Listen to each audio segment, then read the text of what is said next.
eto na naman tayo mga katormo, may gagawin na naman tayong shortcut. Kung labas na pala nitong gagawin natin shortcut ay Mindanao Avenue. Nandito nga pala tayo ngayon sa General Luis Road. At kung mapapansin nyo, sobrang liwag ng daan dito. Parang di nga ako natatraffic na yun.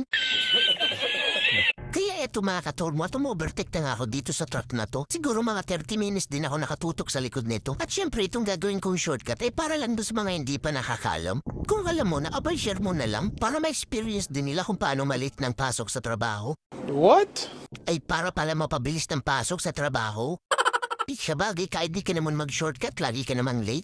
Di eto mga katormo at medyo pabilisin lang natin yung video. Galing nga pala ako ng Valenzuela nito. At dito mga katormo ay kumana na kayo. At kapag dinire-diretso nyo nga pala yan ay papunta yan kay Biga. At oo nga pala mga katormo, pagpasok nyo dito ay may munting talipapa. At kapag may nakasalubong kayo sa sakyan, abay gumilid ka muna. Huwag kang piling lokal. At isa pa mga katormo, medyo maalog nga pala sa itlog dito. Maganda na yung sinasabi ko na kagad sa inyo para naman makahawak na maigpit yung mga itlog nyo.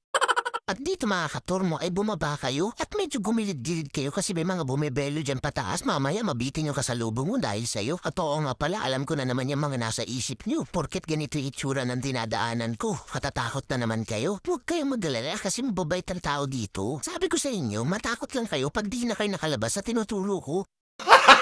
Gago! At dito nga pala mga katormo ay kumaliwa kayo at mapapansin nyo dito kung gano'ng kalakas yung alog sa manubela ko. Siyempre, huwag nyo nang kamustahin yung itlog ko kasi sanay na ito.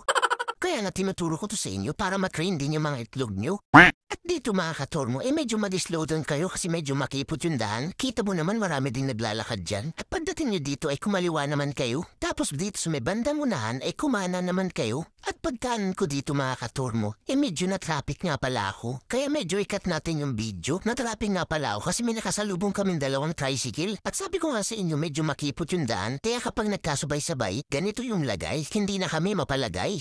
At dito mga katormo, medyo nag-slow down na talaga yung takbo namin kasi mayroong truck sa aming unahan. Kaya eto at ikat lang natin ang konti. Dito nga pala mga katormo, pino-overtake na ako ng truck. O diba ganito kababait yung tao dito? Ayan at dumiretso na nga ako. Oo nga pala mga katormo, nire-recommend ko lang sa inyo itong daanan. Kung sakaling sobrang traffic na ipapuntang kay Biga at ikaw pupunta ng Mindanao Avenue. Grabe kasi mag-traffic dun mga katormo, talagang tukod na tukod. Kulang na lang ay tukod mo na yung kamay mo sa katabi mo. At ito nga palang dinadaanan natin yung street ay Kibalag. At pagdating nyo nga pala dito sa baba ay kumaliwa naman kayo. At oo nga pala mga katormo, itong dadaanan ko ay walang way kay Google Map. Hindi niya kayo dito papadaanan bagkus ay papadiretsuin pa kayo doon. Ayan mga katormo, hanggang dyan na nga pala kayo tuturo ni Google Map sa may bungad. At dahil napanood mo nga tong vlog ko, eto nga pala, pwede nga palang dumaan dito. Siyempre, piling lokal na naman tayo. Kung napansin nyo, kakakwento ko nakaldag yung itlog ko dun sa hams na yun.